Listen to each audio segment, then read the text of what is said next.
ठीक है भाई, हमारे गुणधर्म 3-4 गुणधर्म हो गए थे। अब 5वां गुणधर्म देखो क्या है कि अगर हमें सारणिक जो है इस तरह से दिया हुआ है, ध्यान देना, A1 + λ1, A2 + λ2, A3 + λ3, समझना।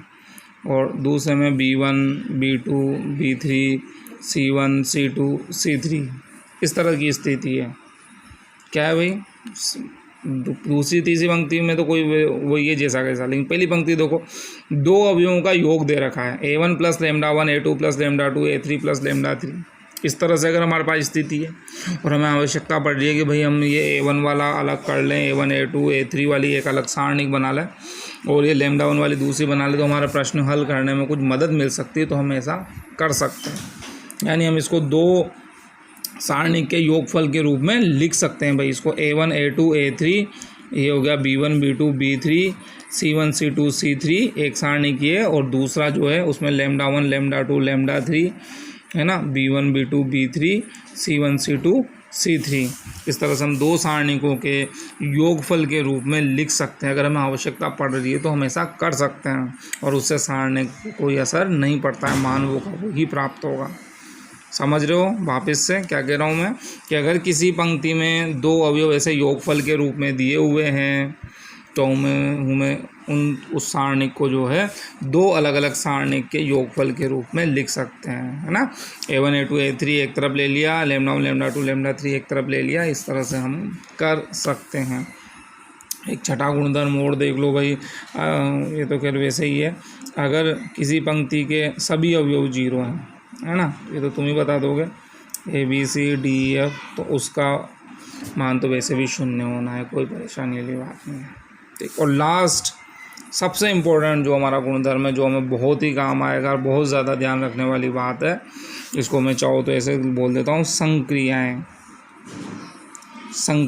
है ना। वैसे ये सब जो है संक्रियाएँ का मतलब है किसी पंक्ति में या किसी स्तंभ में हम कोई परिवर्तन कर रहे हैं तो संक्रियाएँ। तो कुछ संक्रियाएँ जैसे एक बार जनरल रूप में लिख दूँ, RI चेंज RI + KRJ, अभी समझाता हूँ मैं। और क्या लिखा हमने, CI चेंज CI + KCJ, समझना। अगर हम इस तरह की संक्रियाएँ किसी सारणिक में लगाते हैं, RI चेंज RI, किसी पंक्ति में मैं परिवर्तन कर रहा हूँ, कैसे, अच्छा ये देखो, ये RI देखो, और CI चेंज किसी स्तंभ में परिवर्तन कर रहा हूँ, CI, तो RI CI के आगे देखो मैंने कुछ भी नहीं लिखा, और यहाँ कुछ भी नहीं लिखना है हमको। यानी उस पंक्ति के अवयवों को ना तो किससे गुणा करना है, ना भाग वाग कुछ भी, भाग तो वैसे भी नहीं करते, गुणा भाग कुछ भी नहीं करना, मतलब कुल मिला के। और दूसरी पंक्ति जो RJ है C, और या दूसरा स्तंभ में CJ है, उसको अगर किसी संख्या से गुणा करो, क्या करूं, किसी संख्या से गुणा करूं और इसमें जोड़ दूं, क्या कह रहा हूं मैं, किसी संख्या से गुणा करूं, जोड़ दूं या घटा भी दूं भले, ऐसा कुछ नहीं है। या किसी स्तंभ को जो अवयवों को मैं किसी संख्या से जोड़ दूं और फिर इसको ऐसे, मतलब ये अगर मैं संक्रिया लगाता हूं तो सारणिक के मान पर कोई फ़र्क नहीं पड़ता। और ये संक्रिया में बहुत लगानी है ना। जैसे C1 में चेंज कर रहा हूँ तो C1, जैसे मान लो मैं R1 में चेंज कर रहा हूँ तो R1 + 2R2 ऐसा कर दूँ। इसका मतलब दूसरी पंक्ति के अवयवों को 2 से गुणा करो और R1 में जोड़ दो, ऐसा हम कर सकते हैं। या C2 में चेंज करूँ, क्या, C2 + 4C1, तो C1 के जो प्रत्येक अवयवों को 4 से गुणा करो, C2 में जोड़ दो, या घटा दो, जोड़ना घटाना दोनों ही बात है, प्लस करो या माइनस करो, उससे कोई फर्क नहीं पड़ता, जो भी करना आप कर सकते हैं ऐसा, और ऐसा हमें करना है, ठीक है। तो इनको बोलते हैं संक्रियाएँ। तो ये संक्रियाएँ हम किसी सारणिक पर लगा सकते हैं और सारणिक के मान में कोई असर नहीं होता। यहाँ जो इम्पोर्टेंट बात ध्यान रखनी है, इस RI और CI यही गलती होती है और कुछ नहीं है।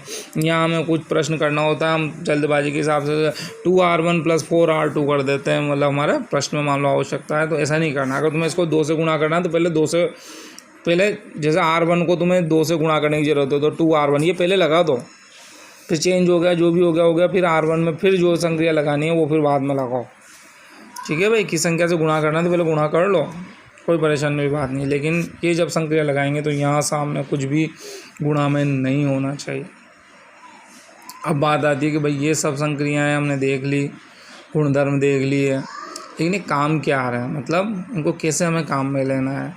तो हमें क्या आएगा कि सारणिक का मान, प्रश्न आएगा कि जो है सारणिक की संक्रियाओं का प्रयोग करते हुए कोई भी सारणिक दिया होगा उसका मान ज्ञात करो। तो उसमें हमें संक्रियाएँ लगानी है और मान ज्ञात करना है ना।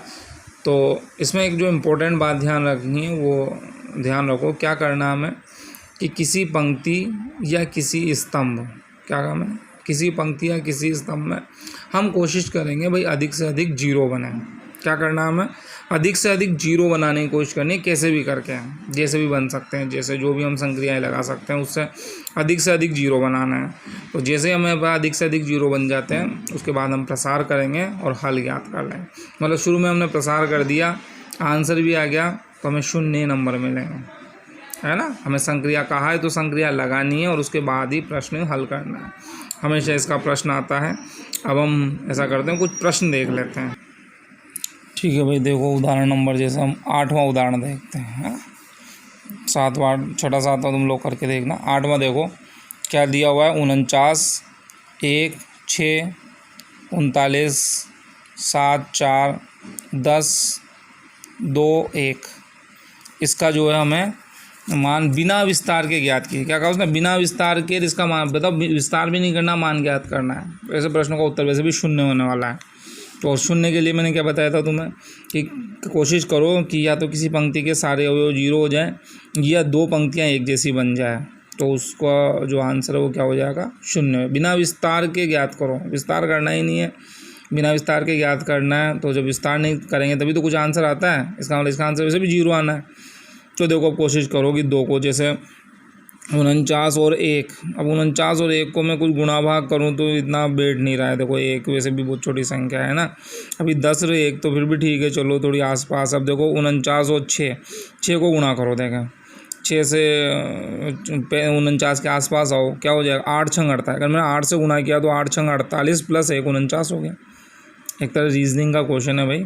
4 से 39 पे जाओ तो देखो 8 चौक 32, ये क्या हो जाएगा, 9 चौक 36 और 10 चौक 40, है ना, इस तरह से। तो 10 चौक 40 या 9 चौक 36 जो है ना, तो इससे बैठ नहीं रहा ये मैटर, है ना अपना। अच्छा ऐसा करते हैं, देखें, अच्छा यहाँ तो एक बचा है ना, इसको देखो 10 को 1 से, मतलब 1 को गुणा करो, या जैसे तुम तो ऐसे करो, इसको 8 से कराना।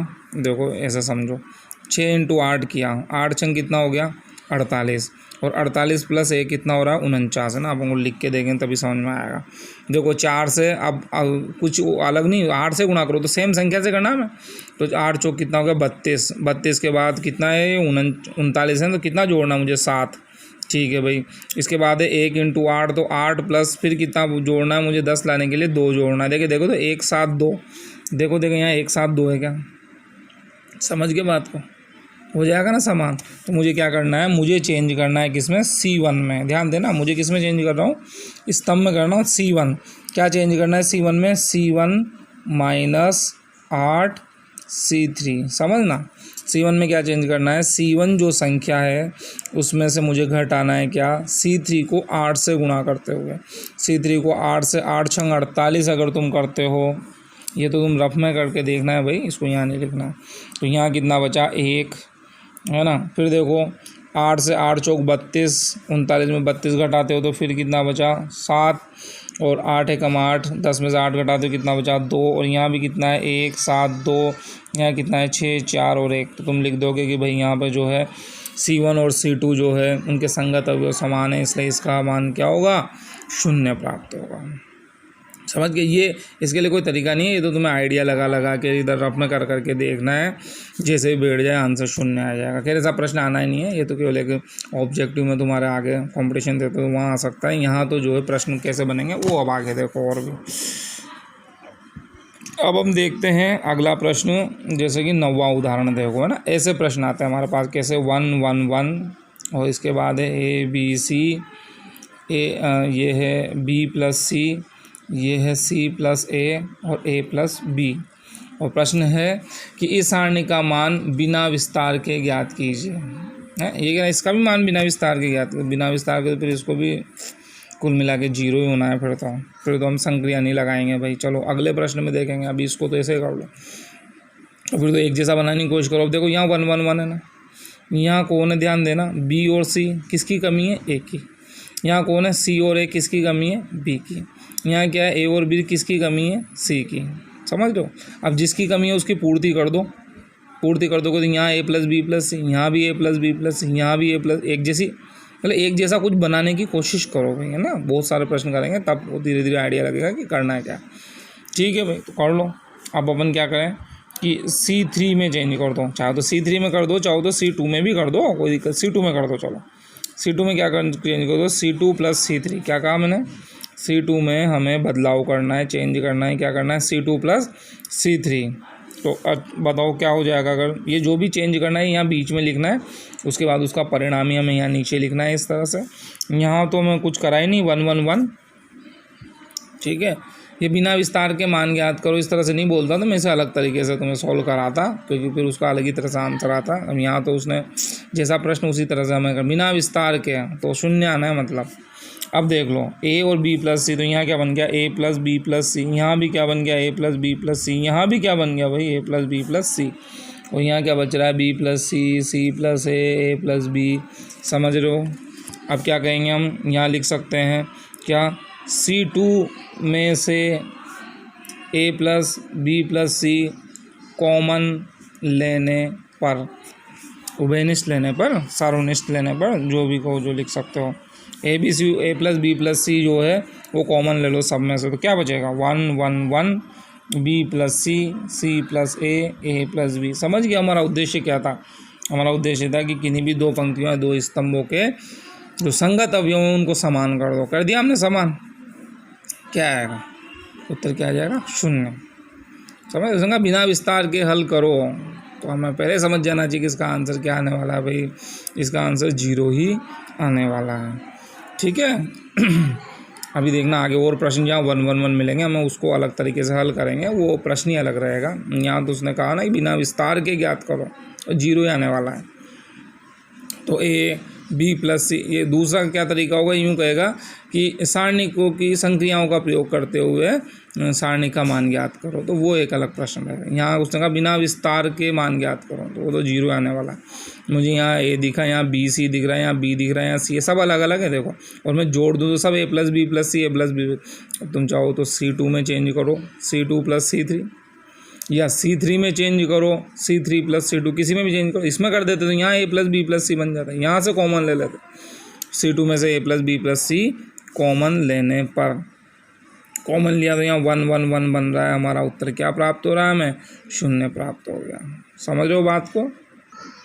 ठीक है भाई, अभी 10वां उदाहरण देख लो। इसमें भी प्रश्न ऐसे है, a minus B, B minus C, C minus ए।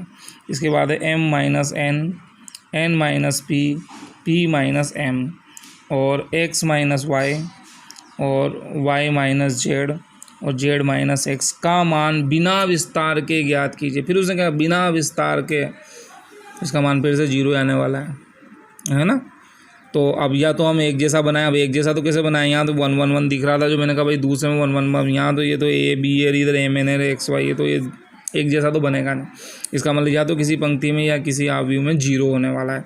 देखें, अब देखो आइडिया लगाओ, इसको ऐसे जोड़ो, A B M N X, तो सब अलग अलग हो रहे हैं। कोई भाई ए बी अलग है, एम एन एक्स वाई, ये तो उनका तो मैच ही नहीं खा रहा। ऐसे जोड़ो, देखें यूँ, ए माइनस बी और प्लस बी, तो माइनस बी से प्लस बी गया, माइनस सी से प्लस सी गया, ए से माइनस ए गया, हो गया काम। क्या हो रहा है, 0 बन गया ना, 0 बन गया तो काम खत्म। इसका मतलब हमें जो है यूँ चेंज नहीं करना, हमें यूँ चेंज करना है, R1 में पंक्ति में चेंज करना है। R1 चेंज क्या करना है, R1 plus R2 plus R3, यानी पहली पंक्ति में दूसरी तीसरी सभी को जोड़ दो। तुम तो जोड़ सकते हैं, ऐसा कोई दिक्कत नहीं। अब देखो यहाँ मैंने कुछ भी गुणा में नहीं लिखा, यही याद रखना है कि यहाँ कोई गुणांक नहीं, तो यहाँ तो आवश्यकता भी नहीं थी, पर समझते चलो तीनों को जोड़ दो। अब क्या होगा, तीनों को जोड़ोगे तो, जोड़ते हैं देख लो, यहाँ 0 बनेगा, यहाँ भी 0 बनेगा, यहाँ भी 0 बनेगा। बाकी को लिख दो वैसा का, B minus C, C minus A, N minus P, P minus M, Y minus Z, और जेड माइनस एक्स। बताओ भाई, अगर किसी पंक्ति के तीनों अवयव 0 हैं तो फिर क्या होगा, फिर तो उस अवयव का जो मान है वो शून्य ही प्राप्त होना है। ठीक है भाई, तो ये तो बहुत ही छोटे छोटे प्रश्न हैं, इनको तो जो है उसने कहा बिना विस्तार के तो जीरो ही आने वाला है, तो उसमें दो ही गुणधर्म तुम्हें काम में लेने हैं, या तो किसी पंक्ति के सारे अवयव जीरो बना दो, या दो पंक्तियों को या दो स्तंभों को एक जैसा बना दो, संगत अवयव मतलब एक जैसा बना दो, तो उसका मान भी क्या होगा, शून्य प्राप्त होगा। ठीक है भाई, तो ये चीज़ें तुमको ध्यान रखनी है। अब और प्रश्न बाकी नेक्स्ट वीडियो में देखते हैं।